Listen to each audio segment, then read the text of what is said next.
बिहार में पैक्स जो होते हैं, उन पैक्सों की जिम्मेवारी होती है कि किसानों से सरकारी रेट पे धान गेहूं की खरीदारी की जाए, लेकिन उनको एक अहम जिम्मेवारी और भी दी गई है किसानों के हित में, और वो जिम्मेवारी ये है कि अब उन्हें किसानों को वो कृषि यंत्र, चाहे वो ट्रैक्टर हो या रोटावेटर हो या अन्य जो भी कृषि यंत्र हैं, उन कृषि यंत्रों को वो किराए पे किसानों को देंगे और किसान उनको एक निश्चित भाड़ा देंगे जो सरकारी रेट तय है। उस सरकारी रेट पे वो किराए खेती अपनी करवा सकते हैं, उस कृषि यंत्र का उपयोग कर सकते हैं।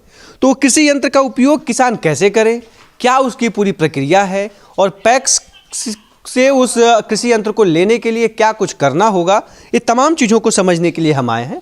और इसके लिए आज हमारे साथ जो पैक्स अध्यक्ष हैं वो नरहन जबुरना पंचायत, जो कि कैमूर जिले में पड़ता है, उनके पैक्स अध्यक्ष विजय बहादुर सिंह जी हैं। तो हम उन्हीं से समझते हैं पूरी प्रक्रिया कि भाई कैसे किसान को इस यंत्र का लाभ मिल सके, कृषि यंत्र का, और क्या सभी यंत्रों का लाभ मिलेगा या कुछ अलग अलग जो चिन्हित है उसी का लाभ मिलेगा। तो समझते हैं पूरी प्रक्रिया। तो आइए इनसे समझ। सर, किसान तक में आपका स्वागत है। सर नमस्कार। नमस्कार। तो सर, ये जो कृषि यंत्र जो किसान सरकार के द्वारा मिलता है, जो आप लोग आपके पास रहता है, आप किराए पे भाड़े पे देते हैं, तो इसकी क्या प्रक्रिया है, कैसे किसानों को मिलेगा, क्या कुछ है, समझाइए। यह पूरे बिहार में 8,663 पैक्सों को मुख्यमंत्री हरित कृषि योजना के तहत सभी पैक्सों को कृषि यंत्र उपलब्ध कराने की सरकार की एक महत्वाकांक्षी योजना है। और लगभग सभी पैक्सों में मिल गया है, जहाँ नहीं मिला है वो प्रक्रिया में है, उसको भी उपलब्ध हो जाएगा। और इससे स्वाभाविक है कि किसानों को लाभ हो रहा है कृषि यंत्र के से। अभी हमारे यहाँ जो है कि सरकार के द्वारा 15 लाख रुपया मिला है, जिसमें कब मिला था? एक ही बार मिलता है कि कई बार? एक बार ही हमारे पैक्स के खाते में आ जाता है। जो समिति खाता है उस पर राशि या 15 लाख गवर्नमेंट ट्रांसफ़र कर देती है। मुख्यमंत्री हरित कृषि संयंत्र योजना के अंतर्गत ये राशि उपलब्ध होती है। तो उसमें हम लोगों को 50% सरकार का अनुदान रहता है और 50% उसको हम किसानों की खेती कर करके और उसको हम जमा करते हैं। तो अभी हमारे जो पैक्स में अभी महिंद्रा एक ट्रैक्टर मिला है, महिंद्रा 585 DI है, और एक स्ट्रावेलर है, इधर आप देख सकते हैं, स्ट्रावेलर है जो पुआल प्रबंधन के लिए है। और ये हमको जो लगता है अभी तक का यह सबसे फ़ायदेमंद चीज़ है किसानों के लिए। सारी सरकार की योजनाएं हैं, जो सरकार चाहती है कि पुआल जो फूकते हैं उससे काफ़ी पोल्यूशन हो रहा है, वातावरण भी दूषित हो रहा है, तो पुआल न फूक करके उसका प्रबंधन कराया जाए। तो इससे प्रबंधन कराने में एक चीज़ आता है, ये चीज़ कि इससे हम जब पुआल को गट्ठल बनवा देते हैं और उसको रख देते हैं एकत्रित कर करके, तो वो सड़ता भी नहीं है, क्योंकि उसके अंदर पानी नहीं जाता, हवा नहीं जाता है, तो नम भी नहीं होता है और नुकसान भी नहीं होता है पुआल। और उसको आप 5 महीना 6 महीना बाद भी अगर कटवाते हैं तो पशु के चारा में यूज हो जाता है, और जगह कम भी लगता है और एकत्रित किया जाता है कम जगह में इसको। तो एक बहुत बढ़िया चीज़ है। उसके साथ साथ हमें रोटावेटर मिला है, जेरोवेटर मिला है, और आपको हल मिला हुआ है। तो ये सारे कृषि यंत्र मिले हुए हैं। 15 लाख में मिले? हाँ, 15 लाख में मिले हैं। अभी कुछ पैसा हमारा लगभग 1.5 से 2 लाख रुपया अभी बचा हुआ है। अब उसमें भी हमको और हमारी समिति को निर्णय लेना है कि हम उसका कौन सा यंत्र मंगाएं जो हमारे किसान के लिए उपयोगी हो। अभी हम लोग प्रयास कर रहे हैं कि अगर वो मेड़ बनाने वाली मशीन मिल जाए तो वो किसानों के हित के लिए बहुत बढ़िया होगा। आज मजदूर नहीं मिल रहा है मेड़ बनाने के लिए, तो उससे किसानों को भी अच्छा फ़ायदा होगा, मेड़ भी मजबूत बनेगा और पानी खेत में टिकेगा। उसके तो इसका फ़ायदा किसान कौन लेंगे? जो पैक्स के जो सदस्य होते हैं, जो वोटर होते हैं, उन्हीं को मिलेगा या जो नहीं है उन्हें भी मिलेगा? किस तरह से किसान इसका लाभ लेना चाहें तो क्या करें, क्या प्रक्रिया? यह किसान सदस्य को तो मिलेगा ही मिलेगा, लेकिन अगर किसान जो सदस्य नहीं है और पूरे पंचायत के हमारे पंचायत के अंतर्गत आता है तो वह भी ऑनलाइन आवेदन कर सकता है। जैसे इसके लिए एक ऑनलाइन प्लेटफॉर्म भी उपलब्ध कराया गया है किसानों को, आप वहाँ से उसका बुकिंग करा सकते हैं। ऐप है, एक ऐप है सरकार के द्वारा मिला है, वो कृषि यंत्र ऐप करके शायद नाम है उसका, और उसके माध्यम से जब आप हम कराते हैं तो वह हमारे यहाँ मैसेज आता है कि नहीं, फलाने किसान के द्वारा आपका यंत्र बुक किया गया है, इस डेट में वहाँ पर ले जाना है। तो वो चीज़ें हैं, चूँकि अभी हमारे यहाँ इम्प्लीमेंट नहीं हो पा रहा है। उसका कारण है कि अभी लोग इसकी जानकारी लोगों के पास नहीं है। हम लोग प्रयास कर रहे हैं और उसकी जानकारी भी हम लोग आम सभा के माध्यम से और इस तरह से बैठक होता है तो उसके माध्यम से हम अपने कार्यकारिणी और किसान सदस्यों को उपलब्ध कराते हैं। तो उसमें सरकार का जो ये मूल्य निर्धारण है प्रति एकड़ के हिसाब से, वो भी और जो कृषि यंत्र चल रहे हैं गांव में उससे सस्ता है। आपको हमारा जो लेव में अगर रोपनी होता है तो उसमें 1200 रुपया प्रति एकड़ के हिसाब से आपको है, और रोटावेटर से जुताई करने के लिए है। और इस तरह से हल से होता है तो आप 1000 से, जैसे तेल का दाम एक्चुअल करता रहता है, बढ़ता घटता रहता है, तो उसके हिसाब से कार्यकारिणी एक निर्णय लेती है कि नहीं, हम कम से कम दाम पर किसानों को कैसे कृषि यंत्र मुहैया करा पाएँ। तो एक निर्णय होता है, तो कम से कम रेट में मान के चलिए 1000 रुपया 1200 रुपया प्रति घंटा के हिसाब से हम लोग किसानों को कृषि यंत्र उपलब्ध करा देते हैं। उसके वह कृषि यंत्र आप मेरा अगर वह ऑनलाइन किया है तो हमारा ड्राइवर जाता है वहाँ पर, उसके खेत में जाकर जुताई करता है। या फिर पुआल प्रबंधन की बात आती है तो पुआल एकत्रित करने के लिए तो उसको जाके एकत्रित करता है। तो और इस तरह से मौखिक रूप में भी आकर के किसान हमारे यहाँ बुक करा सकता है। अगर किसान, वही मैं पूछना चाह रहा था कि अगर मान लीजिए किसान, चूँकि बहुत ज़्यादा तो मैं नहीं कह सकता कि किसान पूरे डिजिटल हो चुके हैं, चाहे सबके पास स्मार्ट मोबाइल होगा, तो मौखिक भी आके आपके पास आएंगे तो उन्हें कोई दस्तावेज लाना पड़ेगा, क्या लेके आएंगे? नहीं, कोई दस्तावेज की जरूरत नहीं है। और मौखिक भी आते हैं तो चूँकि किसान है, वो किसान तो दूसरे का खेत जुतवाएगा नहीं, इसको पैसा देना है। तो स्वाभाविक है कि अगर वो कोई दस्तावेज की जरूरत नहीं है, सिर्फ आधार कार्ड एक ले ले और आधार कार्ड लेकर के आता है और कहता है तो वहाँ जो है कि हमारा कृषि यंत्र पहुँच जाता है। समस्या चूँकि पंचायत बड़ा है, कृषि यंत्र एक है, तो हम सारे लोगों को तो सुविधा एक समय में उपलब्ध नहीं करा सकते हैं। जैसे रोपनी का पीक सीजन होता है और बारिश हुआ, खेतों में पानी लग गया, तो जब खेत में पानी लगता है तो सारे लोगों को कृषि यंत्र की आवश्यकता पड़ जाती है।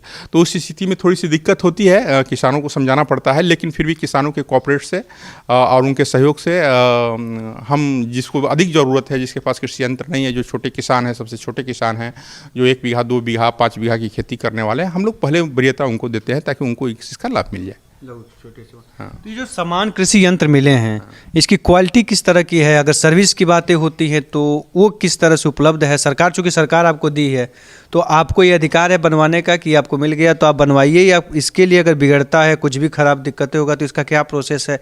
और आपको कितनी इसमें जल्दी मतलब सपोर्ट मिलता है? सरकार इसमें इन्वॉल्व होगा या आपको ही पूरा निर्णय लेना? देखिए, अभी ये सारे जो कृषि यंत्र है जेम पोर्टल के माध्यम से खरीदे गए हैं।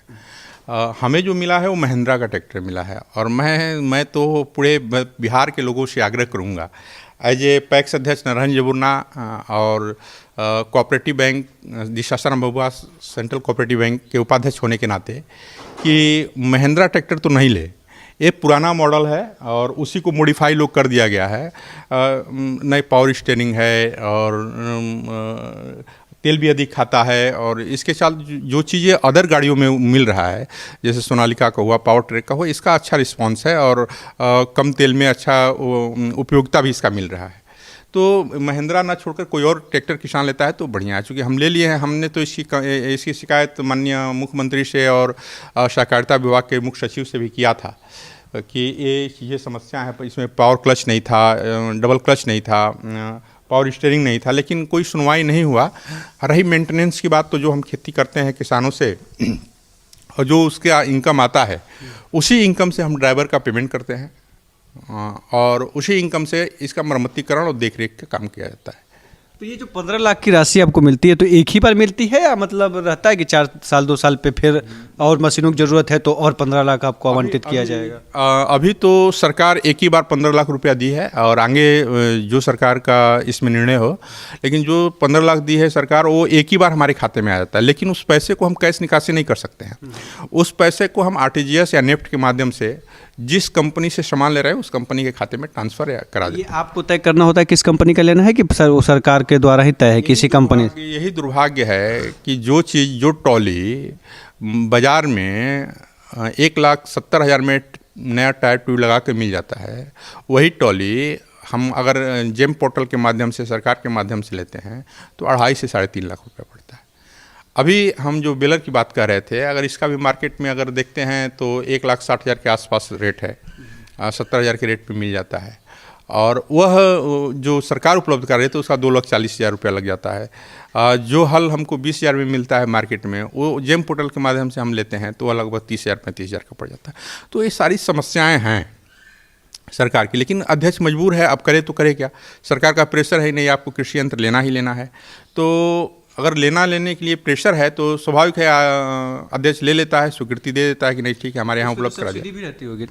सब्सिडी वही जो सरकार तो अनुदान 15 लाख रुपया दे ही दी है, वही 50% सब्सिडी, 50% हमको देना है, वही सब्सिडी मिला जुला के तो करीब करीब उतना ही पहुंच जाता होगा। हाँ, लगभग वही चीज़ें है जो बाजार का रेट बता रहे हैं। बाजार के रेट से जो यंत्र है उसका रेट जेम पोर्टल के माध्यम से जब लेते हैं तो अधिक पड़ जाता है।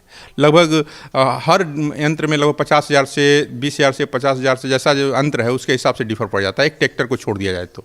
इतने बड़े तो जरूरतें क्या लग रहा है कि और भी चीज़ों को बढ़ाने की ज़रूरत हो, क्योंकि एक ट्रैक्टर तो एक किसान का ही, जो अगर बड़ा किसान है तो उसका ही जरूरत पूरा नहीं कर पाता है। और 2 गांव जो सरकार की मंशा है वो सरकार की मंशा है छोटे किसानों को लाभ लेने के लिए। कितने साल से आप यूज कर रहे हैं अभी ये सब? अभी ये मेरा दूसरा साल है और 2 साल में मैंने इसका यूज किया है, और ख़ास तौर से धान ढोने के लिए जो पैक्स का धान होता है। टाली तो नहीं है मेरे पास, लेकिन भाड़े की टाली लेकर के हम लोग ढुलाई का काम करते हैं और किसानों के जोत के में भी उपयोग में आ रहा है। तो ये है सरकार की योजनाएं, और जिसको लेके जो पैक्स अध्यक्ष हैं विजय बहादुर सिंह ने पूरा स्पष्ट बताया कि क्या दिक्कतें हैं और क्या इसके फायदे हैं। तो फायदे और दिक्कतें आप सब समझ गए हैं। और अगर जिनको नहीं पता है कि पैक्स में अध्यक्ष जो है कृषि यंत्र से जुड़ा हुआ चीज़ें या तमाम चीज़ें उपलब्ध करवाता है, तो वो भी अपने पंचायत के जो पैक्स अध्यक्ष हैं उनसे संपर्क करें और पता करें कि भाई कैसे आपके यहाँ ये सुविधा है या नहीं है। अगर है तो आप भी लाभ लीजिए और इसका फ़ायदा मिलिए। एक अनुमानता ये है कि जो बाहर के रेट है उस रेट से आपको थोड़ा सा सस्ता ये जो सरकार के द्वारा जो सुविधा उपलब्ध की गई वो आपको मिलेगा। तो और भी क्या कुछ जानकारियां हैं और लगता है कि और भी चीज़ें इससे जाननी समझनी है तो आप हमें ज़रूर बताएं, हम उस पर लगातार कवरेज करने का प्रयास करेंगे। अभी के लिए दीजिए इजाज़त, नमस्कार।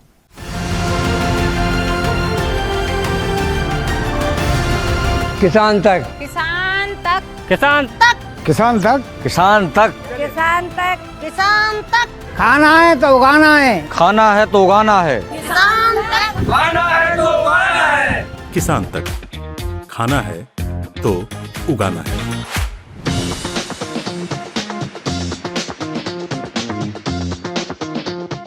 अगर ये वीडियो आपको पसंद आया है तो इसे लाइक ज़रूर करें।